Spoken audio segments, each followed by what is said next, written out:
Hello students, welcome to CR Inter School online live classes. Dear students, today we discuss lesson number 9, general part number 7. हमने discussion की थी journalism में entry के according journal का format.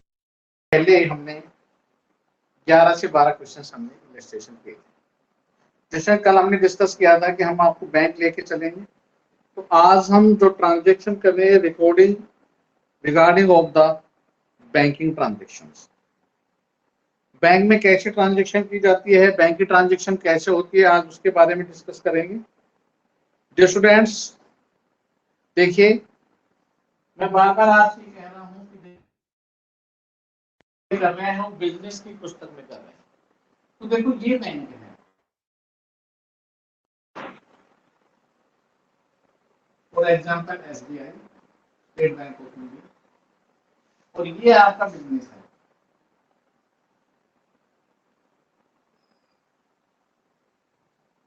तो जो students हम यहाँ एंट्री कर रहे हैं, ना कि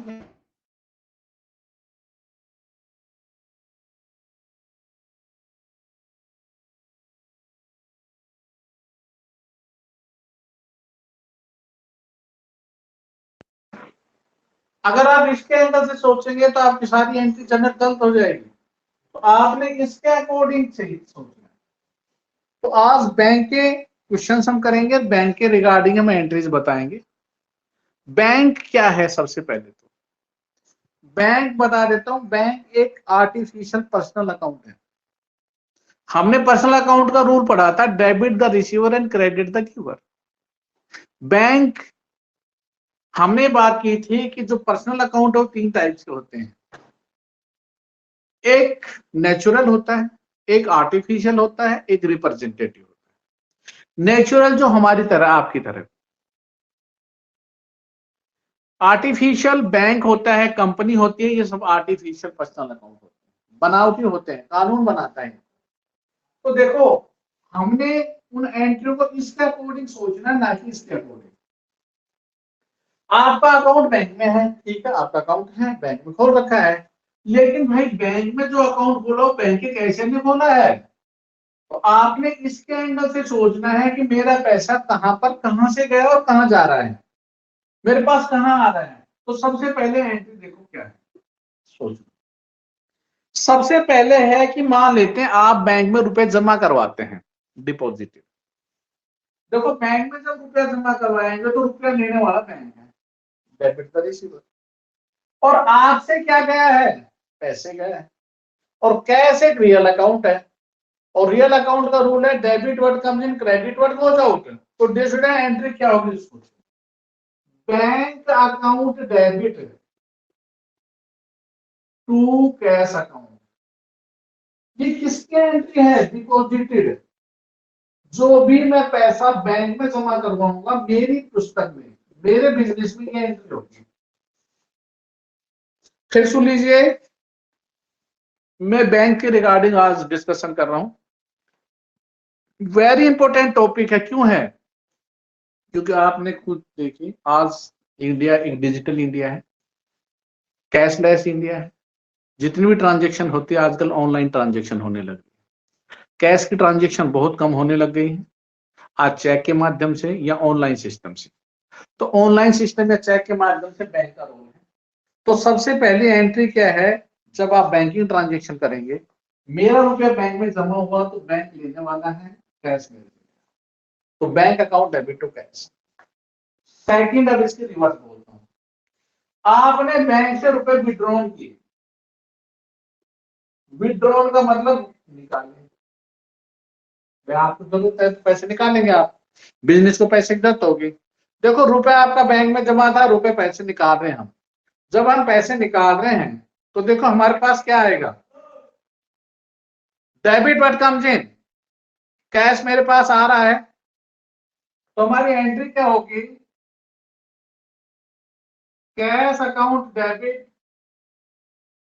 टू बैंक अकाउंट। तो हमारे पास कैश आया यहां पर, और देने वाला कौन है, बैंक है। देखो यहां बैंक लेने वाला था, यहां बैंक देने वाला है। Debit the receiver, credit the giver. और कैश का रूल क्या हुआ, debit word comes in, credit word goes out. जब आपके पास आया तो ये गया। कैश का रूल क्या बता रखा था? कैश का एक सीधा सा रूल है, फंडा है, जब ये आता है तो डेबिट और जाता है तो क्रेडिट। Is that clear? एक सीधा सा रूल। तो देखो कोई रट्टाफिकेशन नहीं है। जब पैसा बैंक में जमा हुआ था आपकी ये एंट्री, बैंक अकाउंट डेबिट, और जब पैसा विड्रॉल किया तो रिवर्स एंट्री। फिर जमा करने की यह है, निकालने की यह होगी, क्योंकि हमारा यहाँ पैसा जमा हुआ था और यहाँ विड्रॉल हुआ। अब देखो बारी बारी से थोड़ा सा आगे चलते हैं।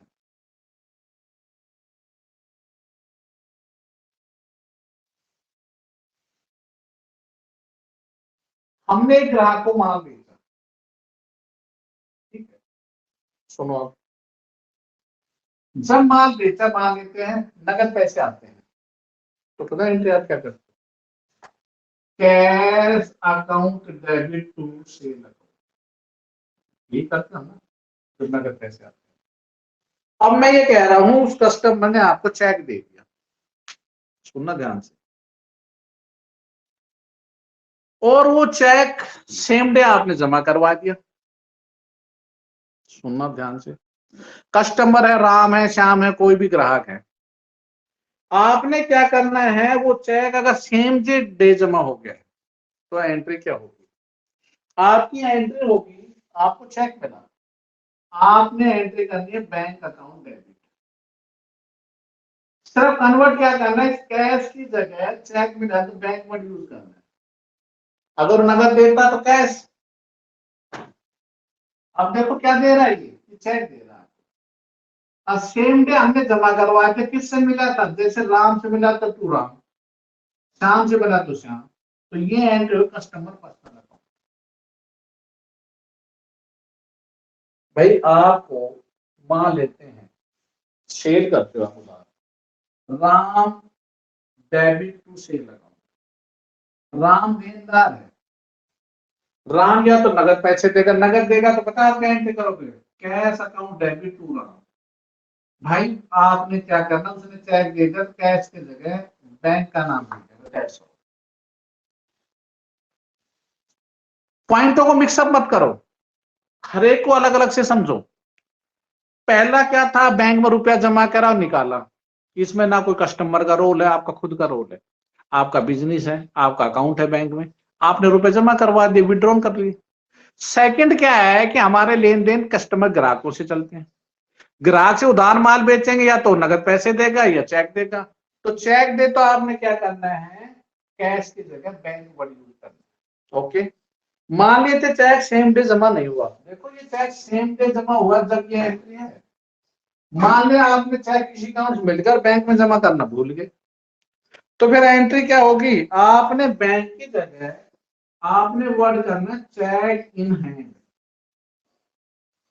और देने वाला कौन था? राम। अब ये चेक अगले दिन अगर जमा होता है, 2 दिन बाद, 3 दिन बाद, 6 दिन बाद, तो एंट्री क्या करोगे? बैंक अकाउंट डेबिट, ये जो चेक जो आपके हाथ में है इसको यहां लिख देंगे टू चेक इन। अब सुनो ध्यान से, एंट्री वही आई है, समझने का फेर है। चेक इन है, यहाँ डेबिट था, यहाँ क्रेडिट है, कट का एंट्री तो bank account debit to Ram हुई है, bank account debit to Ram यहाँ है। समझो एंट्री को, बात वही है, अंतर इतना है, ये चेक सेम डे जमा हो गया, उसी दिन जिस दिन बताता। ये चेक सेम डे जमा नहीं हुआ, अगले दिन आपके पास है, तो आपने लिखा चेक इन हैंड, आपके हाथ में है, तो cheque in hand to Ram से मिला था, अगले दिन बैंक में जमा करवाया, तो bank account debit to cheque in hand. Is that clear? Cheque का क्लियर हो गया। कस्टमर ने अब सुनो, और सीधा ही आपके खाते सीधी एक ही एंट्री हो जाएगी डायरेक्ट। देखो चेक आप जमा करवा या कस्टमर सीधा करवाए, खाते में तो आपके में जमा होने हैं, तो बात तो एक ही है, उसका हाथ लगने चेक दुगने का तो नहीं होगा, वो तो चेक उतने का ही रहेगा। तो अगर चेक की सीधी सी बात है, आपको कस्टमर दे रहा है या डायरेक्ट आपके खाते में जमा करवा रहा है, ये की है बैंक अकाउंट डेबिट टू जमा करवाने वाले व्यक्ति का नाम। अब एक वर्ड आ रहा है, सुनो ध्यान से, ये जो चेक में एक वर्ड आप सुनो ध्यान से, वो क्या है? डिसऑनर। सुना भी होगा आपने। डिसऑनर क्या होता है? डिसऑनर होता है अपमानित। मान ली तो चेक मिलर आपके खाते में पैसे जमा नहीं है तो चेक डिसऑनर हो जाता है। आपने कुछ नहीं करना, जो एंट्री हुई उसको रिवर्स कर देना। रिवर्स का मतलब जो बैंक टू राम है, आप एंट्री कर देंगे Ram debit to bank account.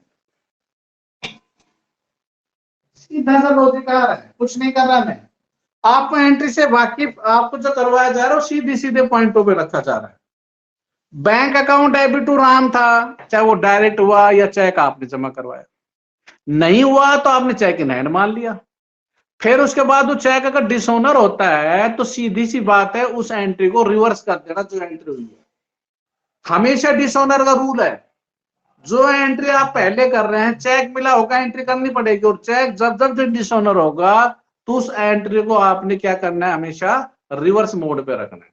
Is that clear? In case when the cheque is dishonour. Okay, next.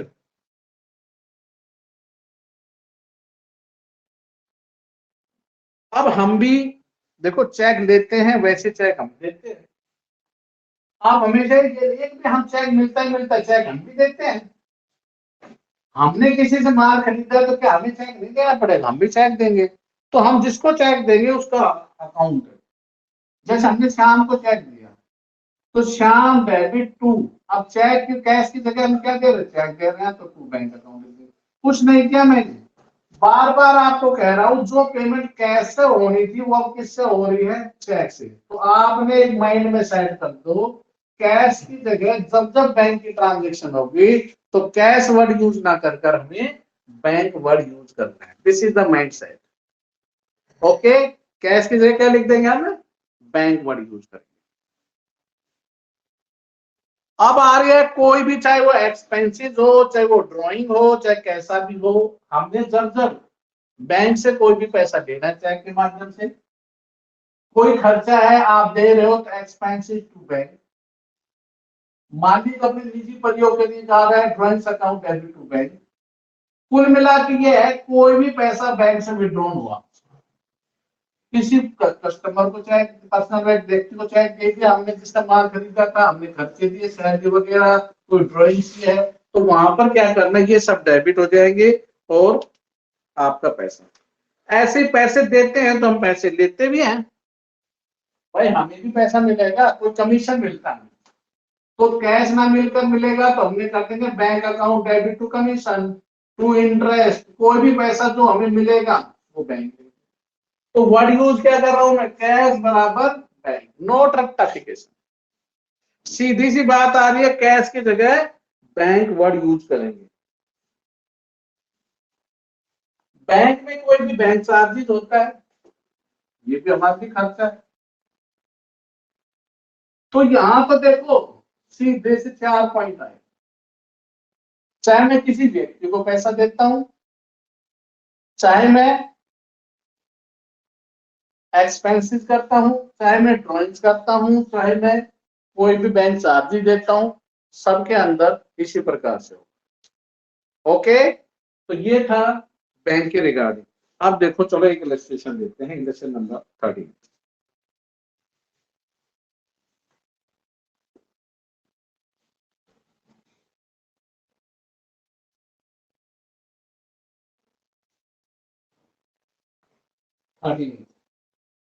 ये जर्नल फॉर्मेट बताया था, डेट, पर्टिकुलर्स, एलएफ, ये सब।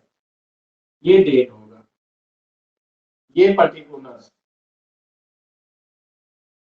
एलएफ, ये साइड डेबिट और ये क्रेडिट।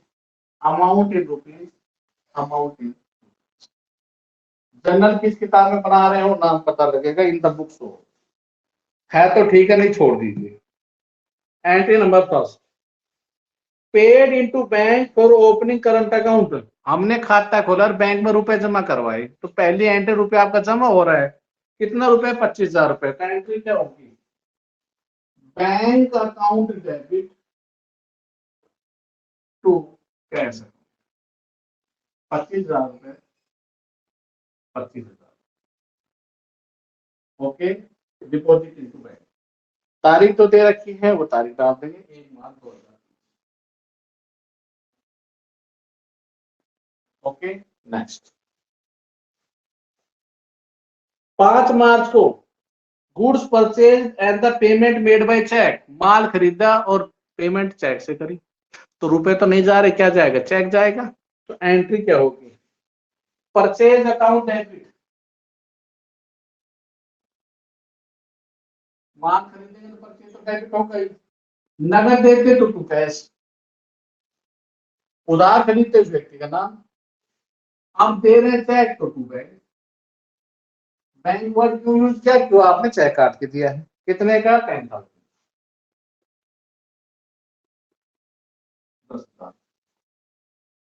तो this is your second entry.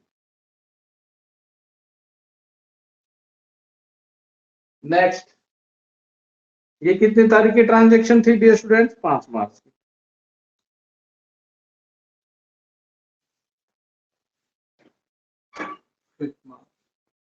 Next 8 मार्च को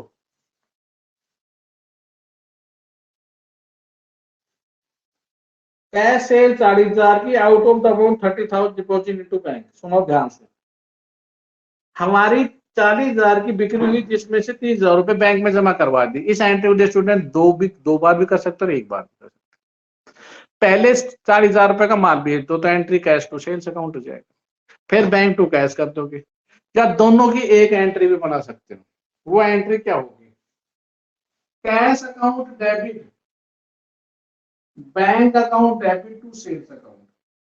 देखो सुनो ध्यान, 40,000 रुपए का माल बिकता रखे हैं बैंक में, रुपए 30,000 रुपया, माल 40,000 का बिका। तो जो कैश आपके पास रखे वो कैश, जो बैंक जमा करके बैंक में। आप इस एंट्री जो भी कर सकते हैं, कैश टू सेल्स अकाउंट, फिर बैंक टू कैश। बात वही होती, कैश से कैश कर जाता, वही बैंक टू सेल्स अकाउंट होता। भाई आप सिंगल एंट्री को समझ लेना, बात एक ही है। इसको देखो मैं समझाता हूँ आपको। यहाँ cash account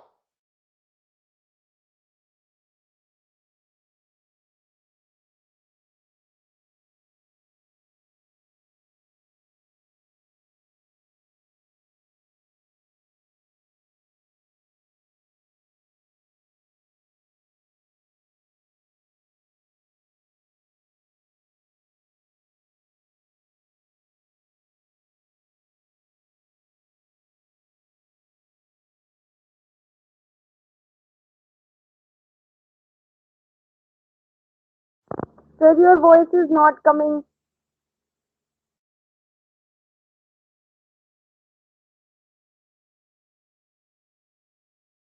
account debit, rent account debit, commission account debit to cash account.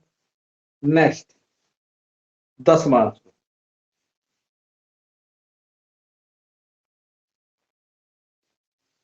10 मार्च को क्या है? Withdraw for the private use. देखो निजी प्रयोग के लिए जब भी मालिक निकालेगा तो वर्ड यूज किया जाता है drawings. Drawings account debit to cash account. Cash क्यों लिखा? इसमें ये कोई लिखा चेक से निकाले, नगद निकाले पैसे। कितने रुपए निकाले? विड्रॉन किए 5,000। भाई इसको कैरी फॉरवर्ड कर देंगे, यही ब्रॉड फॉरवर्ड हो जाएगा। कितना? 25 और 5 30, 40 70 10 80,000 रुपए। 80,000, ये 80,000 रुपए कैरी फॉरवर्ड फॉरवर्ड हो जाएंगे। ये सीएफ क्या हो जाएगा? Brought forward. देखो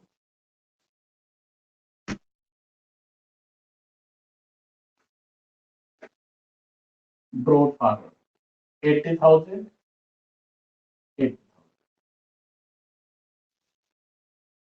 2020 वो आपके लेन देन हो रही है। तारीख नेक्स्ट डेट 10 से 12 हो चुकी थी, उसके बाद 10 तारीख हुई थी, 12 तारीख को 12 मार्च को क्या है? मालिक ने पैसे विड्रॉन किए, विड्रॉ फ्रॉम द बैंक। अब यहाँ बैंक से विड्रॉन हो रहे हैं, पहले बिजनेस से निकाले तो कैश वर्ड हुआ था, बैंक से निकाले तो एंट्री क्या हो जाएगी?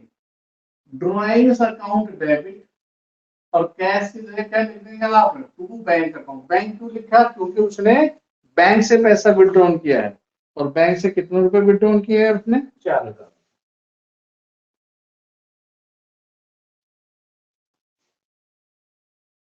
Next, withdraw from the bank, bank से रुपए निकाले 12,000 रुपए। देखो 12,000 रुपए निकलवाए, जब हमने जमा करवाया था बैंक टू कैश था, एंट्री क्या हो जाएगी, reverse, cash account debit to bank account. 12,000 रुपए हमारे पास आ गए बिजनेस के पास। ये कितनी तारीख को,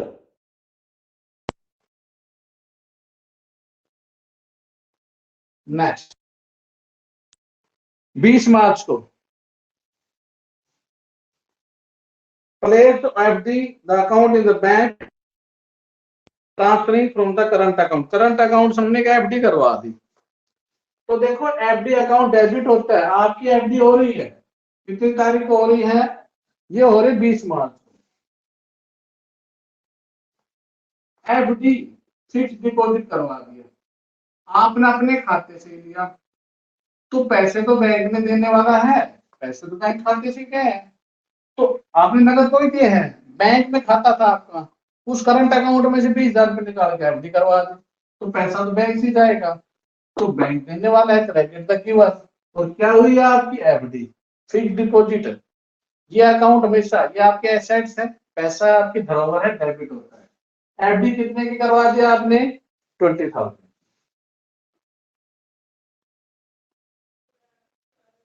उसके बाद हमारा टोटल हमारा आ रहा है 1,16,000, 1,16,000।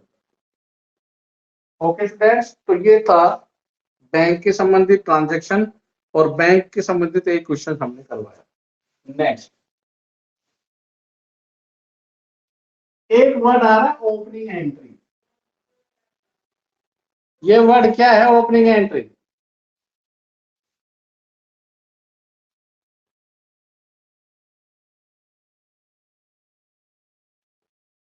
ओपनिंग एंट्री का मतलब होता है, देखो शुरुआत, ओपनिंग एंट्री में आपने जैसे बिजनेस शुरू कर रहे हैं और उस बिजनेस में आपने कैश लगाया 10,000 रुपए, तो एंट्री हो जाएगी cash account debit to capital account. भाई उसमें कैपिटल अगर नहीं दे रखी है तो स्टूडेंट ध्यान रखना, कैपिटल हमेशा बैलेंसिंग फिगर निकलेगी। अब सुनो, और कैपिटल भी दे रखी है तो, और जोड़ बराबर नहीं मिल रहा, कहते डेबिट और क्रेडिट का जोड़ हमेशा बराबर होगा। सबसे पहले अगर ये जाता है, कैपिटल नहीं दे रखी है तो कैपिटल मानी जाएगी क्रेडिट साइड में। नंबर 2, अगर ये जोड़ सब कुछ दे रखा है, ये ना दे रखा है तो डेबिट में गुडविल मानी जाएगी। और ये भी दे रखा है सब कुछ, गुडविल भी दे रखी है सब कुछ, जब ये जोड़ जाता है और कैपिटल भी दे रखा है तो थर्ड क्रेडिट में कैपिटल रिजर्व माना जाएगा। फिर सुन लो ध्यान से, 3 बातें हैं, 3 से चौथी बात नहीं होती। सबसे पहले डेबिट साइड ज्यादा, मान डेबिट है 10,000 और क्रेडिट है 8,000 और कैपिटल नहीं दे रखी है, तो यहाँ कैपिटल मानी जाएगी 2,000, 1 पॉइंट। दूसरा, कैपिटल भी दे रखी थी, ये जोड़ 10,000 है, यहाँ पर दे रखा है तो 6,000, ये 10 ये 6, तो यहाँ पर बैलेंस फिगर गुडविल मानी जाएगी 4,000। दूसरा कंसेप्ट। तीसरा कंसेप्ट, ये 8,000 सब कुछ दे रखा था, ये 14,000 का जोड़ है, ये कैपिटल भी दे रखा है सब कुछ 10,000, तो यहाँ पर अगर आती है कैपिटल रिजर्व माना जाएगा 4,000। ये 3 कंसेप्ट है opening entry. When opening entry के अंदर बैलेंसिंग फिगर आता है, तब बता रहा हूं मैं, जहां जोड़ बराबर बराबर आ रहा डेबिट क्रेडिट, वहां कुछ नहीं लिखा जाता है। ओपनिंग एंट्री क्लियर आपको समझा दी मैंने। ओपनिंग एंट्री सवाल के अंदर जो नेक्स्ट आ रहा है इलस्ट्रेशन, उसके अंदर ओपनिंग एंट्री के रिगार्डिंग है, और उसके पहले पॉइंट एक दे रखा है बैड डेट्स। ये बैड डेट्स क्या होता है वो मैं बताऊंगा, और फिर यही क्वेश्चंस आपने करने हैं, आपने टिल टू 14th तक, 14th बी तक करने हैं। बाद में फिर नेक्स्ट कंसेप्ट आएंगे, सम स्पेशल एंट्रीज आएंगी जो अलग अलग से, उनके बारे में हम बताएंगे। लेकिन ओपनिंग एंट्री के बारे में मैंने क्लियर आपको बता दिया है इन दिस केस। बाकी एंट्री सारी पीछे वाली आएंगी, अगर आपका पहला क्रेडिट का जोड़ कम आ रहा है, कैपिटल नहीं दे रखी तो कैपिटल मानना है। सेकंड, अगर कैपिटल भी दे रखी है और डेबिट साइड जोड़ कम है तो गुडविल मानना है। और सब कुछ दे रखा है, कैपिटल भी दे रखी है और क्रेडिट जोड़ कम आ रहा है तो फिर कैपिटल जीरो मानना है। Is that clear? देखिए एक इलस्ट्रेशन के अंदर हम क्लियर कर देते हैं, एक एंट्री 14th ए वाले इलस्ट्रेशन में देखिए और आपको पता लग जाएगा क्या कुछ दे रखा है। देखिए 14th ए में क्या दे रखा है, 2 अप्रैल को 1 अप्रैल को सॉरी कैश सब कुछ दे रखा है, furniture, debtor, loan, Ajay Vijay, और डे स्टूडेंट्स कैपिटल नहीं दे रखी है। तो जब कैपिटल नहीं दे रखी तो मैंने शुरू में बताया था सबसे पहला ही पॉइंट कैपिटल होगा बैलेंसिंग फिगर। तो डेबिट का जोड़ आ रहा है, देखिए 20 और 40 60 63 74 8 77 87,600, ये डेबिट साइड का जोड़ आ रहा था 87,600। टू क्रेडिट साइड में जो लिख रखा था वो 22,500 लिख रखा था। अब देखो ये 87,600, ये 22,500, तो यहाँ जो बैलेंसिंग फिगर होगी वो कैपिटल होगी, जो कैपिटल सवाल में नहीं दे रखी है, और वो कैपिटल है 65,100।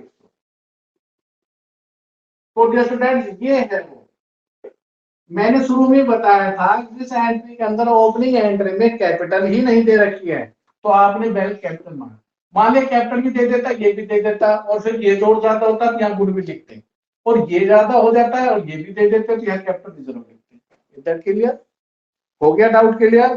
14th बी तक आपने इन सवालों को अच्छी तरह से करना है, ठीक है। आज डियर स्टूडेंट्स बैंक के रिगार्डिंग में काफी फोकस किया हमने, बैंक की एंट्रीज को आपको समझाया, बैंकिंग ट्रांजैक्शन कैसे होती है, बैंक में रुपया कैसे जमा करवाया जाता है, बैंक से कैसे निकालते हैं, एक्सपेंसेस बैंक से कैसे पेड करते हैं, और एक वर्ड आ रहा है बैड डेट्स। बैड डेट्स क्या है? Bad debts word dear student, bad माने बुरा, डेट्स माने देने वाला। बैड डेट्स का मतलब होता है जिस कस्टमर को हमने माल बेचा, अगर वो हमारा पैसा खा जाता है, देता नहीं, जैसे मान लेते आपने 5,000 का माल बेचा, उसने कहा 3,000 दे दूंगा, तो आपका कितना रुपया डूब गया? 2,000। तो एंट्री क्या होगी? माल आराम से मिल गए, कैश अकाउंट डेबिट 3,000, डूब कितने गए? 2,000, देने कितने थे उसको? 5,000। This is your bad. तो bad debts dear students in every case नुकसान है और डेबिट होगा, लॉस है। और आपने खुद पढ़ा है, मैंने शुरू में बताया था, डेबिट और एक्सपेंसिव लॉसेस, कोई भी नुकसान होगा वो डेबिट होगा। Is that clear? तो ये था डियर स्टूडेंट्स बैड डेट्स के रिगार्डिंग। अब आपने कहां तक करना है? इलेक्शन नंबर 14 बी तक आपने बैंकिंग ट्रांजैक्शन करनी है, और 13th and 14th B 3 illustration करने हैं, और 3 ही या 2 एक्सरसाइज के 3 जो भी है वो exercise illustration 13 to 14 in the practice note। Exercise जो प्रैक्टिकल पीछे देखते हैं 13 जिसकी पीडीएफ में सेंड कर रहा हूँ, वो क्वेश्चन भी आपने करने हैं इन द क्लियर नोटबुक। फिर भी कोई प्रॉब्लम है please contact my WhatsApp number, या फिर अपने डाउट से कल मैंने स्पेशल व्हाट्सएप पे सेंड किया था, it is my last warning. आज के बाद मैं कहूंगा नहीं, इसका एक्शन ही होगा। अब जो स्टूडेंट्स लाइव क्लास नहीं ले रहे हैं, wait, this is your doubt session. चलिए प्लीज।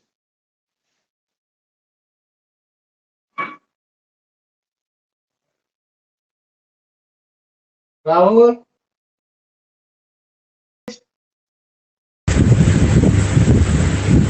बोलिए। Sir no doubt. Okay okay. Kajal, Kajal mike on कीजिए। Yes sir. हाँ बोलिए। सर ओपनिंग एंट्री बता दो। ओपनिंग एंट्री में 3 बातें ध्यान रखना। नंबर 1, अगर कैपिटल ना दे रखे क्रेडिट में सबसे पहले कैपिटल लिखेंगे। और कैपिटल की दे रखी है, क्रेडिट ज्यादा है तो डेबिट में गुडविल लिखेंगे, और अगर डेबिट ज्यादा है क्रेडिट की कैपिटल दे रखी है तो कैपिटल जीरो लिखेंगे भाई, that's all. Yes, sir. Vanshika,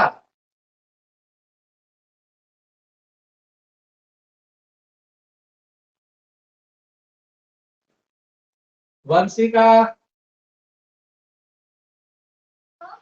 Sir, no doubt.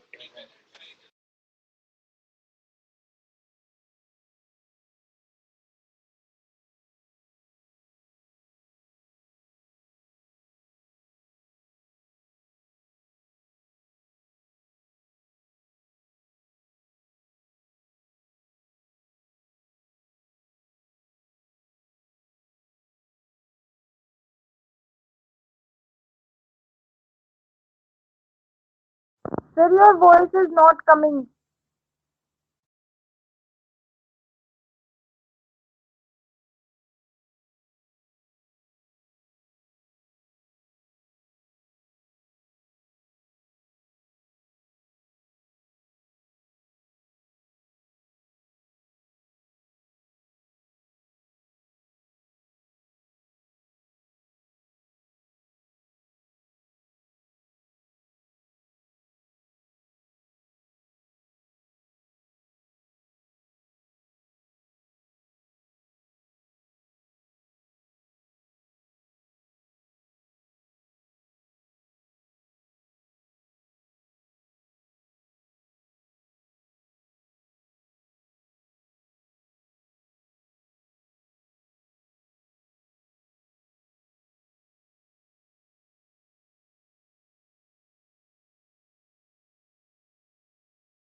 Sir, your voice is not coming.